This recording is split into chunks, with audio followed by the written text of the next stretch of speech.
Hey Anatomics! Aqui é a Letícia da Anatomia Literária e hoje nós vamos falar sobre 5 fantasias para quem quer iniciar no gênero. A primeira fantasia é a seleção da Kira Cass, é um país chamado Ileia e é dividido por 6 ou 7 castas. E nesse país a gente vai ter uma competição aqui para encontrar a futura esposa do príncipe herdeiro. Aqui nós temos a America Singer, ela é da casta 5 e ela é musicista, se eu não me engano. A família dela é bem carente e ela tem um namorado que é o Aspen, ele é da casta 6, então eles escondem que namoram porque no dia que for descoberto vai acabar que ela vai ou casar com ele, diminuir de casta, enfim, é todo um bagulho aí, uma treta. Então eles namoram escondido, ninguém sabe, e a vida da América tá muito feliz, apesar dela não ter dinheiro, ela não tem nada. Até que a mãe dela, se eu não me engano, decide inscrever ela na seleção para que ela possa concorrer pelo amor do príncipe. E a América não tem nenhum interesse em ir, ela já encontrou o amor da vida dela, ela pensa isso, né, que já encontrou o amor da vida dela, ela não tem nenhum interesse no príncipe ou em se tornar uma casta número 1, mudar de casta, ela não tem nenhum interesse, só que ela acaba indo pra ajudar a família dela e ela fica lá, ela vai, mas ela não tá com nenhum interesse no príncipe, ela só quer ajudar a família e comer, tipo, aproveitar a comida lá enquanto der. E aí ela acaba meio que conhecendo o príncipe e eles vão se tornando amigos aos poucos, sendo que enquanto todas as meninas estão se matando pra conquistar o amor dele, a América tá tipo, nem aí, ela tá tipo, não tenho interesse em você, meu filho. E essa série é composta por 6 livros. Os 3 primeiros são uma trilogia que vai contar a história do Maxwell e da América, como eles se apaixonaram e tudo mais. Enfim, né, gente? Todo mundo sabe que eles vão se apaixonar. O 4º livro, ele é um livro de epílogos e ele meio que vai contar alguns pontos de vista da história pela visão do Maxwell, outros pela visão do Aspen, e alguns epílogos também são sobre o que aconteceu depois do final de A Escolha, né, que é o 3º livro. E os 2 últimos, que é a Herdeira e a Coroa, se não me engano, é contando a história da filha do Maxwell e da América, a seleção dela e tudo mais. Eu li todos os livros, mas eu acho que os 2 últimos decaem um pouquinho, porque a protagonista também não é uma protagonista que agrada de todo mundo, ela é uma protagonista um pouco complicada. Apesar da América também não ser uma protagonista muito fácil, ela é aquela protagonista que cativa, porque ela é irreverente, sabe? Ela não tá ali pra seguir as regras, ela não liga pras regras e ela tá ali pra fazer a diferença. Então, apesar de irritar em alguns momentos, ela é essa personagem que não se curva e isso é extremamente interessante numa sociedade onde as castas e regras são tão importantes. Em segundo lugar, a gente tem a Fúria Aurora, que é a vantagem das Mil e Uma Noites, ela se passa em todo esse ambiente árabe, então é bem interessante. A gente tem a Sherazade, eu não sei falar o nome dela direito, enfim. Ela tá em busca de vingança contra o rei Khalid, né, o califa desse país, Khorasan, acho que é esse o nome do país. Enfim, ela tá em busca de vingança por conta que esse rei, ele toda vez casa com uma mulher e toda manhã, toda aurora, ele mata essa mulher. E a população está bastante revoltada com esse rei, porque não entende que toda vez ele casa com uma mulher e toda aurora ele mata essa mulher. Sendo que a última mulher que ele matou foi uma das melhores amigas da Sherazade, então ela decide se vingar dele, né, e matá-lo, e que ela será a próxima esposa dele para conseguir fazer isso, né. E a cada noite a Sherazade ela conta uma história para ele. Ao longo dessas noites ela vai convencendo ele a mantê-la viva a cada aurora. É um livro muito interessante por conta que o Khalid, ele é esse cara mau, né? Ele é esse cara que mata as pessoas, que mata as mulheres, né? E a gente meio que se depara com ele de uma forma diferente do que a gente imaginava. Ele é um personagem extremamente misterioso e a própria Sherazade ao longo vai sendo conquistada por ele, porque as atitudes dele são totalmente contrárias com as coisas que ele fala, como ele age. Então ela fica meio que dividida entre esses 2 pontos de ai meu Deus, ele matou minha melhor amiga, eu preciso me vingar, e não só ela, várias mulheres antes, mas ele também não age como se fosse um assassino.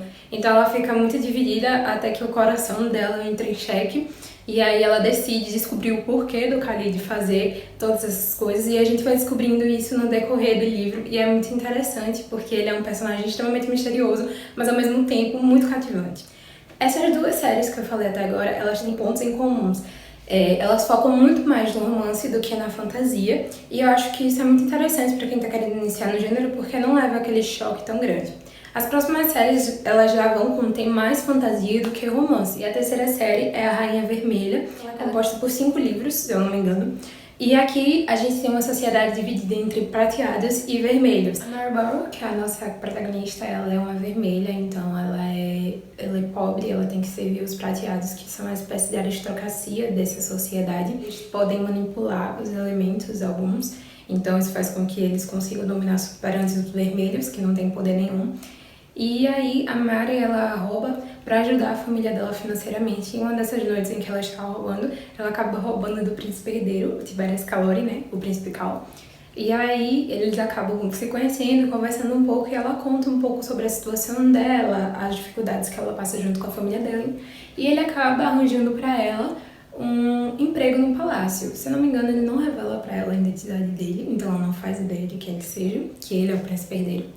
E ele acaba arranjando para ela um emprego no palácio para que ela possa trabalhar e poder ajudar a família dela. Lá nisso, que ela vai para o palácio, ela acaba descobrindo um dom escondido, né? Um certo poder que ela não sabia que tinha, mas como isso é possível se ela é vermelha? Então fica esse questionamento e ela acaba se vendo em um jogo de intrigas em que ela precisa fingir que é uma pessoa que não é. E essa série é muito interessante, ela tem muitos pontos políticos, muitos jogos, tem sacadas que a gente fica extremamente surpreso, principalmente o primeiro livro, o final desse primeiro livro é extremamente chocante. Essa série eu li até o terceiro livro, né, A Prisão do Rei, só que eu não me empolguei para continuar lendo o resto, eu acabei desanimando um pouco no decorrer da história. Eu acho muito boa, tem algumas ressalvas, mas acho que é muito boa pra quem quer iniciar. Inclusive, foi a primeira série de fantasia que eu li na vida. Eu gosto muito dessas brigas de reinos, essas intrigas palacianas que acontecem muito em A Rainha Vermelha. A quarta série é As Festas Infernais, da Cassandra Clare, e ela vai falar sobre a Tessa Gray. A Tessa Gray é uma menina que ela mora nos Estados Unidos, ela é órfã e ela mora com a tia, só que a tia dela acabou de falecer. E ela vai pra Inglaterra para se encontrar com o irmão dela, o único parente dela vivo. Quando ela chega lá na Inglaterra, o irmão dela não vai recepcioná-la e ele acaba levando 2 mulheres, que são as irmãs Black.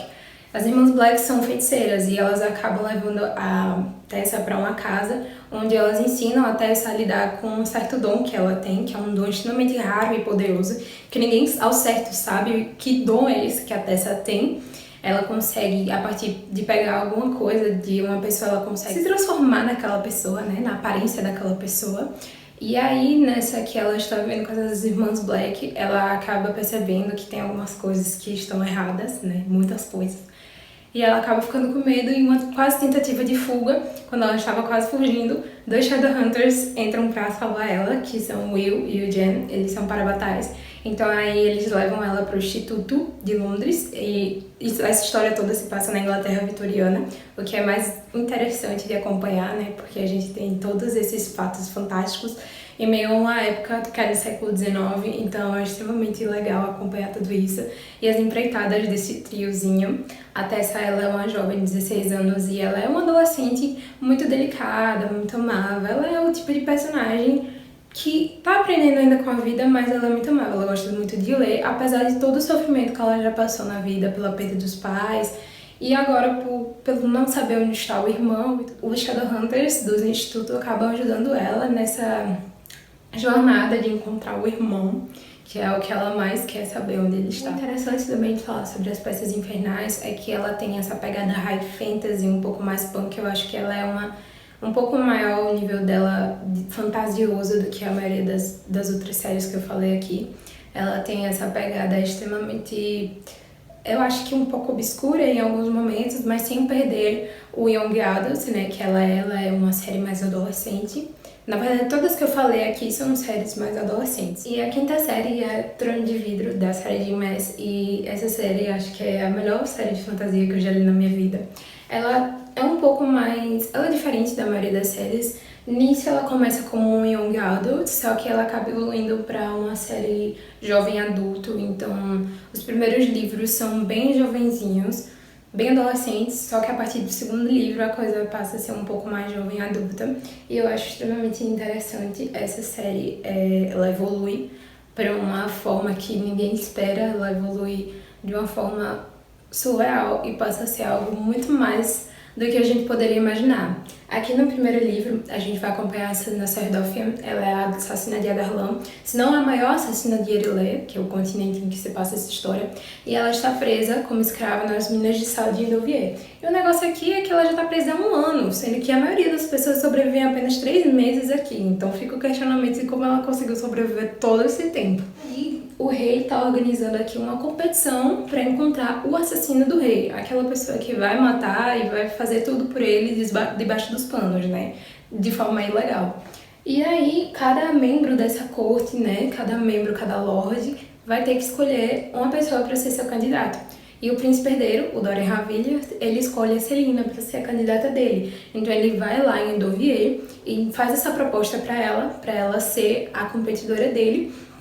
E eles acabam chegando num acordo que se ela ganhar, ela vai servir, acho que durante 2 anos pro rei, e depois ela vai ser livre, ela não vai precisar nunca mais voltar a ser escrava. E ela topa, ela chega no palácio, e enquanto ela tá lá, vai acontecendo uma série de assassinatos contra os campeões, e eles vão morrendo aos poucos. Ela se vê nessa investigação para descobrir quem está matando essas pessoas. E o que eu posso dizer é que esse primeiro livro é uma pontinha do iceberg do que é essa história. Essa história tem 8 livros, né? Tem 6 livros que fazem parte da série mesmo e 2 que são uma espécie de extra. Um é um livro com vários contos e outro é uma novela dessa série. Aqui é interessante ressaltar porque a série ela acaba pegando um certo rumo depois dos 2 primeiros livros que a gente não esperava. É uma série que vai muito além do que ela demonstra a princípio. É uma série que vai falar de uma forma muito singela de coisas que estão hoje na nossa sociedade e que ela traz aqui a autora de uma forma muito real, ainda mesmo nesse universo todo fantasioso. E é muito interessante isso, como essa série acaba se tornando algo muito maior do que uma simples fantasia e tocando o coração. Ela realmente me emociona e é uma das melhores séries da minha vida, uma das melhores protagonistas da minha vida. Eu sou extremamente grata por poder ter tido a oportunidade de lê-la. Espero que vocês tenham gostado das dicas. Deixa aqui seu comentário de qual série você se empolgou mais, de qual você tá mais ansioso para ler. Deixa seu like, curte, comenta. Me segue no Instagram, Letícia_Bulhões. Se inscreve no canal. Tchau, tchau.